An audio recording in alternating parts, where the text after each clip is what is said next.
நான் நண்பரும் நம்ம பிரியா பாலமுருகனும் நானும் சேர்ந்து பண்ணிட்டு இருக்கிறோம். எனக்காக கண்டிப்பாக எங்களுக்கு ஒத்துழைச்சு கொடுங்க.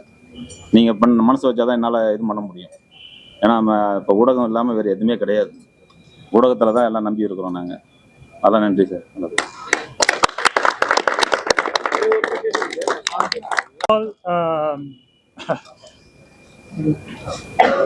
எல்லாருக்கும் வணக்கம், good evening, thank you for coming. எனக்கு இது வந்து ஃபர்ஸ்ட் தமிழ் படம், ஸோ கொஞ்சம் நர்வஸாக இருக்குது. பட்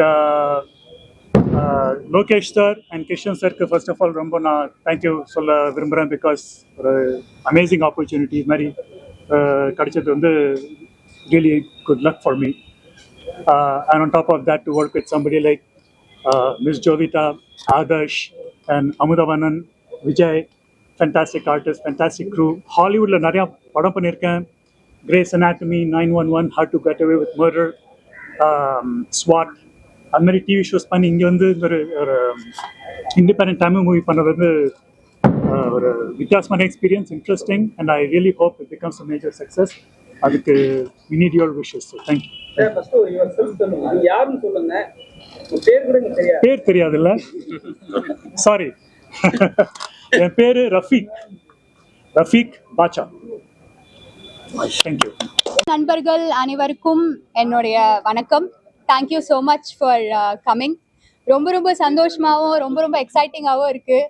ஏன்னா வந்து டு பி வெரி ஃப்ராங்க், இன்னைக்கு ஒரு டைட்டில் ஈவெண்ட் லான்ச் நடக்குது அப்படின்ற விஷயமே எனக்கு தெரியாது.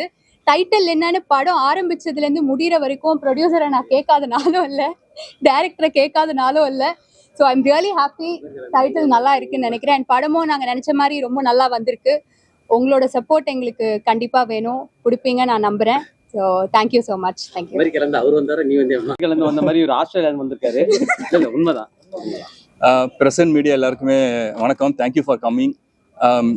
இதுக்கு முன்னாடி எனக்கு 2 படத்துக்கு நீங்கள் எல்லாரும் நல்லா சப்போர்ட் பண்ணீங்க. நாயாடி படமும் சரி, கடுக்கா படமும் சரி, 2 படத்துலையும் எனக்கு நல்லா சப்போர்ட் பண்ணீங்க. ப்ரொடியூசர் சார் வந்து 2 பேருமே ஆர்மியில் நாட்டுக்கு இவ்வளோ நாள் சேவை செஞ்சு இப்போ தமிழ் சினிமாவுக்கு வந்திருக்காங்க.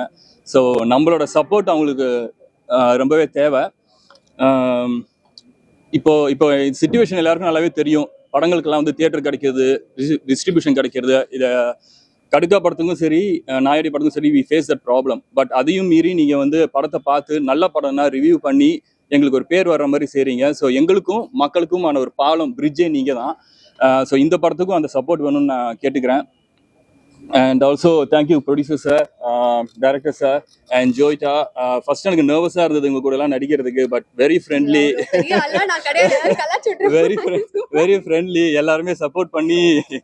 ஆக்சுவலாக இன்னொருத்தவங்க இருக்கா, எனக்கு தங்கச்சியா ஒருத்தவங்க நடிச்சிருக்காங்க, அவங்க வரல. கிருத்திகா, அவங்க பேர் கீர்த்தனாவா, கீர்த்தி.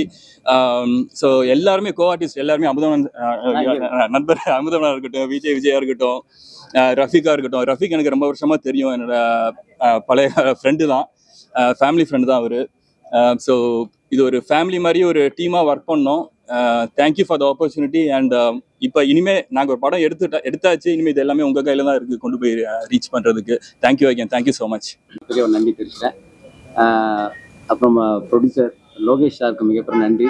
ஏன்னா ஒரு ஷூட்டு முடிஞ்ச உடனே பேமெண்ட் தருவாங்க. ஷூட் ஸ்டார்ட் பண்ணதுக்கு முன்னாடியே வந்து பேமெண்ட் கொடுத்தா நடிக்கணும்னாரு. இல்லை சார் பரவாயில்ல சார், ஈவினிங் வாங்கிக்கிறோன்னா. அதெல்லாம் இல்லைப்பா, நான் வந்து ரிட்டையர்ட் ஆர்மி, நான் கொஞ்சம் கரெக்டாக பண்ண நினைக்கிறேன் அப்படின்னுவாரு. உண்மையாக அது பெரிய விஷயம், சந்தோஷம் சார். அவர் கூட அவர் ஃப்ரெண்டு பாலா சாரும் இது பண்ணிக்காரு, அவருக்கு மிகப்பெரிய நன்றி. ரஃபீக் சார் வந்து நான் இன்னி தான் பார்க்குறேன். படத்தில் வந்து அவர் என்ன தான் தேட்டிருப்பாரு, ஆனால் இன்னி தான் நான் அவரை பார்க்குறேன். அதாண்டி டைரக்டர் கிஷான், அவர் ஏற்கனவே 2 படம் பண்ணிக்காரு. சூப்பராக யோசிப்பார், யாரையும் திட்ட மாட்டார், அவர் கோவமே வராது. ரொம்ப அமைதியாக ஒர்க் பண்ணுவார், செம்ம ஜாலி டைப்பு. அவர் கூட ஒர்க் பண்ண நினைக்கும் போது ரொம்ப ஹாப்பி. அப்புறம் ஆதர்ஸ், இவர் வந்து ஆஸ்திரேலியாவில் வந்து ட்ரெயின் ஓட்டியிருந்தார். இல்லைப்பா, இல்லை உண்மையாக தான். ஆஸ்திரேலியாவிலேருந்து மெட்ரோ ட்ரெயின் ஓட்டியிருந்தார். இன்னைக்கு வந்து இந்த படத்தை வந்து சூப்பராக நடிக்கணும் அப்படின்னு சொல்லிட்டு வந்திருக்காரு. உண்மையாகவே நல்ல ஒரு ஹீரோ, ஜாலியான டைப்பு தான். நைட்டு ஃபுல்லாக ஜாலியாக இருப்பார். அந்த மாதிரி ஒரு நல்ல மனுஷன். ஏப்பா சிரிச்சு ஏப்பா இது பண்ணுறீங்க, நல்ல ஒரு ஹீரோ. அப்புறம் ஜோவிட்டா, எப்பவுமே அவங்க மேக்கப் இல்லாமல் ரொம்ப அழகாக வருவாங்க. நீ தான் கொஞ்சம் மேக்கப் வந்து செல்ஃபாக அவங்களே போட்டுன்னு நான் கேட்டேன். அதான் செம்மையாக நடிச்சிருப்பாங்க. ஒரு சின்ன ஒரு இதில் வந்து ஒரு பேய் நடந்து போகிற சீனு, அதில் பேக்கில் இவங்க நடந்து போனோம். அது கூட மாடல் நடப்பாங்களே, ஸோ அந்த மாதிரி தான் நடந்து போவாங்க. நான் கேட்டேன், என்னங்க நீங்க மாடலாங்க? ஆமாங்க நான் மாடலுங்க. நாங்கள் அப்போ தான் தெரியும் அவங்க மாடல்னு சொல்லிட்டு. அப்படிலாம் நான் சொல்லவே இல்லை, போய் சொல்றாரு மாடல்னு சொன்னேன். அப்போ என்கிட்ட போய் சொல்லியிருக்கேன். நான் இத்தனை அதை மாதிரி நம்பிட்டு இருக்கேன். தாண்டி வந்து வேற இருக்கா அது மாதிரி காஸ்டியூமர். அதுக்கப்புறம் வினோத் ப்ரோ ஒரு தங்கமான மனுஷன். 10 பேர் வந்தாலும் ஒரே ஆளாக நின்று அதை சூப்பராக டீல் பண்ணி சால்வ் பண்ணுவார். அது மாதிரி காஸ்டியூமர் சூப்பராக பண்ணாங்க. அதுக்கப்புறம் கோ டைரக்டர் சத்யா ப்ரோ, அதுக்கப்புறம் எல்லாருமே வந்து அவ்வளோ அழகாக ஒர்க் பண்ணியிருக்காங்க. சத்தமா பொதுவாக எனக்கு அவ்வளோவா சவுண்டாக பேச வராது. ஸோ நான் ட்ரை பண்ணுறேன். இங்கே ஆமாம், என் பேர் Kishan, KS Kishan. Last month வந்து நாங்கள் இங்கே இதே இடத்துல தான் இந்த படத்தோட பூஜையை வந்து போட்டோம். ஸோ இந்த படம் வந்து சக்ஸஸ்ஃபுல்லாக ஒரு 25 டேஸ்க்குள்ளே டே அண்ட் நைட் ஒர்க் பண்ணி முடிச்சிட்டோம். ஸோ இதோட போஸ்ட் ப்ரொடக்ஷன் ஒர்க்கும் ஆல்மோஸ்ட் முடிஞ்சிருச்சு. ஸோ படம் வந்து நாங்கள் சீக்கிரமாக ரிலீஸ் பண்ணுறதுக்கு பிளான் பண்ணிகிட்ருக்கோம். இந்த படத்தில் வந்து நான் இவ்வளோ சீக்கிரமாக முடிக்கிறதுக்கு காரணம் வந்து என்னோட ப்ரொடியூசர்ஸ், அப்புறம் ஆக்டர்ஸ், அப்புறம் என்னோட அசிஸ்டன்ட் டைரக்டர்ஸ், அப்புறம் அந்த நாங்கள் ஷூட் பண்ண ஊரில் ஒர்க் பண்ண எல்லாருமே அவங்களாம் கூட இருந்ததால் தான் இந்த 25 டேஸில் படம் முடிக்க முடிஞ்சுது. மெயினாக ப்ரொடியூசரை சொல்லணும். அவர் வந்து ஆல்ரெடி சொல்லியிருப்பார் உங்களுக்கு, அவர் ஆர்மிலேருந்து வந்து இங்கே ஒரு பேஷனேட்டாக ஒரு படம் எடுக்கணும்னு சொல்லிட்டு வந்திருக்காரு. ஸோ இது அவர் ஃபர்ஸ்ட் படமாக இருந்தாலுமே வந்து எக்ஸ்பீரியன்ஸ் அவருக்கு இல்லைனாலுமே அவருக்கு அந்த ஒரு ஸ்டோரி நாலேஜ் இருக்குது. ஒரு டைலாக் எப்படி இன்னொரு சீன் எப்படி கனெக்ட் பண்ணும், அந்த மாதிரி விஷயங்கள்லாம் நிறையா தெரிஞ்சு வச்சுருக்காரு. ரெண்டாவது பெரிய பெரிய ப்ரொடக்ஷனில் கூட ஏதாவது நம்ம கேட்டால் கொடுக்க மாட்டாங்க, இந்த சீனுக்கு தேவைப்பட்டால் கொடுக்க மாட்டாங்க. பட் இவர் எது கேட்டாலுமே கொடுப்பாரு. ஒரு கொஸ்டின் கேட்பாரு, இது வேணுமாம்பாரு, ஆமாம் வேணும்னா அதை எப்படியாவது அரேஞ்ச் பண்ணி கொடுத்துருவாரு. ஸோ அவரோட சப்போர்ட் இருந்ததால் அண்ட் தென் இந்த படத்தில் எக்ஸ்பீரியன்ஸ் எப்படி இருந்ததுன்னா ஒரு ஃபேமிலி மாதிரி தான் இருந்தது. எல்லாருமே அப்படி தான் இருந்தாங்க. எங்களோட ப்ரொடியூசராக இருக்கட்டும், அண்ட் தென் என் கூட நடித்த சக ஆர்டிஸ்டாக இருக்கட்டும், எல்லாருமே வந்து நல்லா கோஆப்ரேட் பண்ணாங்க. அண்ட் தென் படமும் வந்து நல்லா வந்திருக்கு.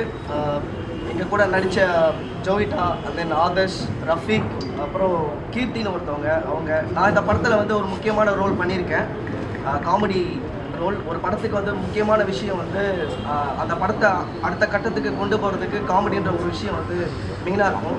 ஸோ அந்த விஷயத்தை நான் வந்து இதில் டேக் அவுட் பண்ணியிருக்கேன். ஸோ யார் அவர் சீரியஸாக நடிச்சிருக்காரு இந்த படத்தில், உங்களுக்கே தெரியும். அவரோட விஷயத்தை தான் நான் எடுத்து பண்ணேன்.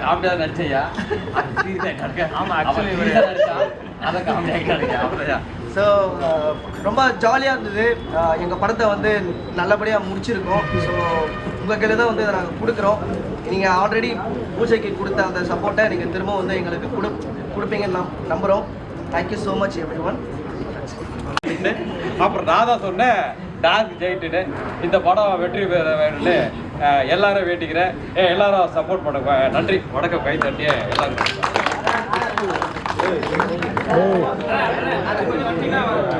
ரிக்வெஸ்ட் பண்ணேன் டைட்டில் நானே வைக்கலாம் அப்படின்ட்டு. அதனால் அவர்கிட்ட நான் சொல்லலை, நேற்று நைட்டு வரைக்கும் சொல்லலை. அது வந்து எனக்கு இந்த படத்தினுடைய கதை சொன்னார் அன்னைக்கு, இது அன்னைக்கே நான் முடிவு பண்ணுறேன் இந்த டைட்டில் தான் அப்படின்ட்டு. அவருக்கு சொல்லவே கிடையாது, நான் கோபப்பட சொல்லி சொல்ல கிடையாது. அது இந்த டைட்டில் கடைசி வரைக்கும் நானே வச்சுட்டு இருந்தேன். அது எப்படி சொல்கிறேன்னா, இந்த படத்தை கதை கேட்டோன்னா இதனுடைய கரு என்னன்னு தெரிஞ்சிருச்சு. அந்த கருவிலேயே வச்சு நான் அந்த டைட்டில் அன்றைக்கே ரிலீஸ் பண்ண மனசில் வச்சுட்டு நான் எழுதி வச்சாச்சு. அதனால் அவர் யார்ட்டையும் சொல்லலை. இன்றைக்கி காலையில் ரொம்ப கஷ்டப்பட்டு கேட்டார், நான் டிசைன் பண்ணோம், நான் போஸ்ட் அடிக்கணும், எனக்கு கொடுங்க அப்படின்னு. அதனால் அந்த டார்க் ஜெயின்னு சொல்லிட்டு அவர்கிட்ட சொல்லிட்டேன் நான். அவர் எவ்வளோ ஹெல்ப் பண்ணாங்க, எல்லாம் ஆக்டருங்க எல்லாமே பண்ணாங்க. நான் யார்ட்டையுமே சொல்லலை. ரிக்வஸ்ட் நான் இந்த 12 மணிக்கோட ஜோவிதா ஃபோன் பண்ணேன், சார் எனக்கு டைட்டில் மட்டும் சொல்லுங்கள் அப்படின்னு. இல்லைம்மா நான் காலையில் எல்லாம் சொல்கிறேன், ரிலீஸ் பண்ணிடலாம், நான் வந்து பார்த்துக்குவாங்க அப்படின்ட்டு. ஆனால் கதை அவ்வளோ நல்லா அருமையாக அமைஞ்சிக்குது சார். டைரக்டரும் அவ்வளோ அவர் டைலாக் எழுதிக்கிறாரு, அதில் நான் எவ்வளவோ மாற்றங்கள் பண்ணேன், அதெல்லாம் ஏற்றுக்கிட்டாரு அவருக்கு. ஆனால் எனக்கு இந்த அனுபவம் இன்னமும் எதுவுமே கிடையாது. ஆனால் அந்த டைலாக் அந்த இடத்துல எனக்கு ஷூட்டிங் ஸ்பாட்டில் எடுக்கும்போது, சார் இந்த டைலாக் கூட கொஞ்சம் மாற்றி சொல்லுங்கள் அப்படின்னு சொல்கிறேன். அது சொன்னால் அது கிளிக் ஆகிடுச்சு அவருக்கு. அதனால் அதெல்லாம் ஏற்றுக்கிட்டு வந்துட்டார். ஆனால் மற்ற டைரக்டர் இந்த மாதிரி ஏற்றுப்பாங்களா ஏற்றுக்கிறது இல்லை. ஆனால் இவர் எனக்கு எவ்வளோ சப்போர்ட் பண்ணி சொல்கிறார். ஃபர்ஸ்ட் படமே வந்து ஆர்ஆர் மூவி செலக்ட் பண்ண காரணம் என்ன? எல்லாருக்கும் படத்துக்கு வந்து இப்போ டெண்டரிங் வந்து அந்த திகில் படத்தில் தான் போயிட்டுருக்கு. அது சரி, கதை சொன்னார், இந்த கதை டிஃப்ரெண்ட்டாக இருந்துச்சு. ஆனால் இவர் கொண்டாந்த கதை வேறு, நாங்கள் இப்போ எடுத்துக்கிற கதை வேறு. கிளைமேக்ஸ் மட்டும் மாற்றிருக்கேன். 3 கிளைம்ஸ் வச்சுருந்தோம். 3 பேர் பேசி கோபுரேஸ்வரர் நானும் இவர் எல்லாமே. ஆனால் 3 இதில் வந்து யாருக்குமே தெரியாது கடைசியில் ஃபைனல் என்ன வரும் அப்படின்ட்டு. ஆனால் கடைசியில் அதே கடவுளே அந்த என்ன இதுன்னு தெரியல, அதே அமைச்சிக்கிச்சு அந்த கிளைமேக்ஸ். அந்த கிளைமேக்ஸ் தான் இப்போ நான் வச்சுக்கிறேன். இதெல்லாம்